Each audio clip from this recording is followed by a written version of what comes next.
Olá!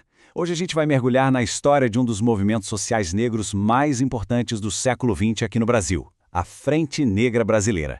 A gente vai entender por que ela surgiu, como é que ela atuava e qual foi o legado dela. Um legado, aliás, fundamental na luta por igualdade.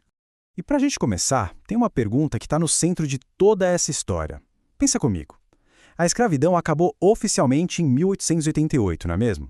Então, por que a luta por direitos e cidadania teve que continuar e com tanta força, décadas depois? É justamente isso que a gente vai desvendar agora. Para entender o porquê dessa luta continuar, a gente precisa voltar no tempo, lá para o Brasil do pós-abolição. Esse período ficou conhecido, não à toa, como a promessa não cumprida. E aqui está o ponto central da coisa toda. A assinatura da Lei Áurea, sozinha, não garantiu cidadania de verdade. O Estado brasileiro simplesmente não criou políticas públicas para integrar as pessoas que tinham acabado de ser libertas. Elas foram basicamente deixadas à própria sorte. E o que isso significou na prática? Bom, significou desafios gigantescos. A gente está falando de falta de acesso à educação, pouquíssimas, quase nenhuma oportunidade de trabalho digno e um racismo muito profundo que gerava exclusão social. O resultado disso tudo? Desigualdades que, olha, se arrastaram por décadas. Mas foi justamente nesse cenário de abandono e de desigualdade que começou a surgir uma resposta. E que resposta? Uma resposta poderosa, organizada. A comunidade negra começou a se articular de um jeito que nunca tinha sido visto antes para lutar pelos seus direitos. Então, em 1931, lá em São Paulo, nasce oficialmente a Frente Negra Brasileira, a FNB. E os objetivos deles eram muito claros, direto ao ponto: defender os direitos da população negra, combater o racismo de frente e, claro, lutar por melhores condições de vida. Era, na verdade, uma agenda completa de cidadania. E olha, a dimensão desse movimento era uma coisa impressionante. A gente não está falando de um grupinho de intelectuais, não.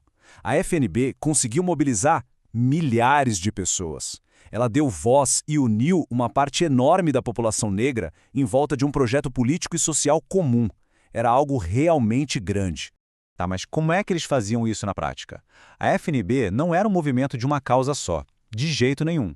A estratégia deles era muito inteligente e muito sofisticada. Eles atuavam em várias frentes ao mesmo tempo, sabe? Para atacar o problema da desigualdade bem na raiz. Era uma abordagem completa, porque eles sacaram que a luta tinha que ser em todas as áreas. Por exemplo, na educação, eles criaram escolas para alfabetizar adultos e crianças. Na área do trabalho, organizaram cursos profissionalizantes. Na cultura, incentivaram a valorização da identidade negra. E, o que foi fundamental, na política, eles promoveram debates e começaram a se organizar como uma força política de verdade. E para conseguir comunicar tudo isso e mobilizar mais gente, eles tinham uma ferramenta super poderosa, um jornal próprio. O nome já diz tudo, A Voz da Raça. E não era só um jornalzinho, não. Era o grande símbolo da missão deles, que era unificar e dar uma voz coletiva para as demandas da comunidade negra. Essa ambição política do movimento chegou no seu auge. A FNB cresceu tanto, ficou tão organizada que ela se transformou oficialmente em um partido político. Isso foi um passo gigantesco para a representatividade negra na política do Brasil daquela época. Só que essa trajetória incrível de crescimento foi interrompida. E de um jeito muito abrupto, muito violento. A chegada do Estado Novo mudou completamente o jogo político no Brasil. Vamos recapitular a linha do tempo que é impressionante. A abolição foi em 1888. A FNB é fundada em 1931 e só 6 anos depois, em 1937, a organização é extinta com o golpe do Estado Novo. Quer dizer, foi um período curto, mas de uma intensidade e de um impacto enormes. E o motivo do fim foi bem direto. Quando a ditadura do Estado Novo foi instaurada, o presidente Getúlio Vargas simplesmente proibiu todos os partidos políticos no Brasil. Todos, sem exceção.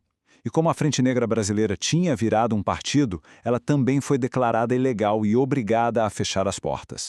A gente poderia pensar que a história da FNB acaba aqui, em 1937, né? Mas não. A organização foi extinta, é verdade, mas as suas ideias, a sua luta, isso não morreu. Esse foi o grande legado, a semente da mudança que eles plantaram. Então, vamos lá. Por que a FNB é tão importante para a história do Brasil? Primeiro, porque foi uma das primeiras grandes organizações negras do país. Segundo, ela lutou abertamente contra o racismo, numa época em que o discurso oficial era de que o Brasil era uma democracia racial. Terceiro, ela defendeu com unhas e dentes a educação e a cidadania como o caminho para a igualdade. E talvez o mais importante de tudo, ela inspirou todos os movimentos que vieram depois dela. Aquela semente que eles plantaram, ela realmente germinou. Mesmo depois de ter sido fechada à força, as ideias, as estratégias e o próprio exemplo de organização da FNB continuaram ecoando, influenciaram gerações e gerações de ativistas na luta pela igualdade racial no Brasil durante todo o século XX. E para a gente terminar, fica aqui uma reflexão.